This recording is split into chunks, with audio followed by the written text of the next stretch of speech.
Hello, kublai pi ki parlok barok ki jukshan ba support ikane channel chunga. Mtang sing on ra IP kene ko wake po like kam bala polite na Meghalaya Board of School Education. Ki post ki belai ki don hadu arp southly. Unreserved artly khasi but jaintia shpeltly garo shpeltly OST but SC kaway person with disability kaway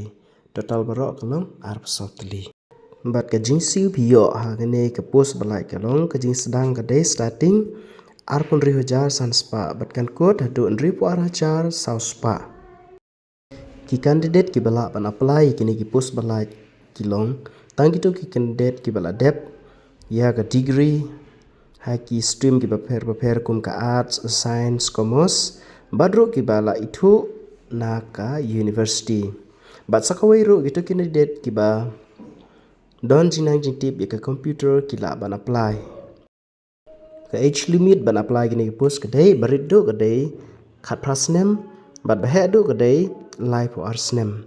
kadon ru ka upper age limit na relaxation ka basan sem na mata ki SC but ST candidate kapor ba pi apply gini post pi haban siu namta ki general candidate pi haban siu news pa san pheu padamta ki SC but ST pi haban siu tang san spa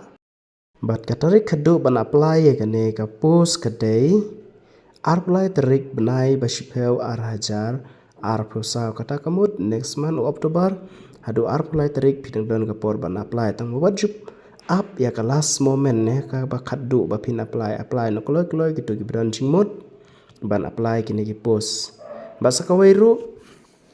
offline submission of application forms will not be accepted. Ya kino ki candidate ki apply lamba ka offline but pi submit iki dokumen sepi kini kita baro kinom priang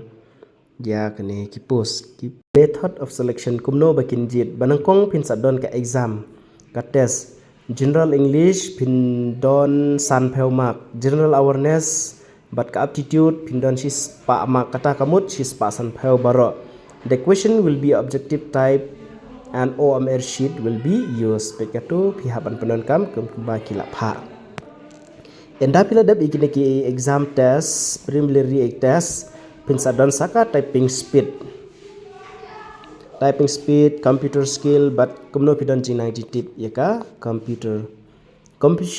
composition letter writing formal semi formal drafting of official letters preparation of PowerPoint typing speed test use of spreadsheet Microsoft Excel and editing Microsoft kene bro kin sa test pi nda pila dep etika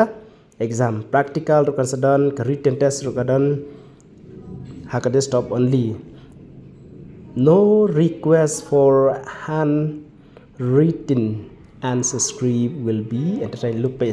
hakne porba pile ne type speak kim sha ban tho agi answer script ni gini ta hindai tang baki computer nda pila dep yatu pin sadon saka personal interview those candidates who have been declared pass successful in the practical computer test will be called for the personal nda pila pass kini ka typing speed pin sa code saka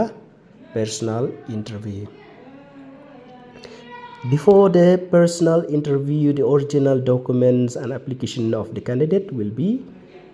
scrutinized. But hanya kita check biang ya kikot kislah jumpi bro kita kam shua ba pin late ya ka personal interview unda pila dep ikitiki test baro. Tangkane kublai shibun sa check bah ki detail baro shua ba pin apply kanang ba pin nombak la kublai ngin skedupat ha kuwei kapor.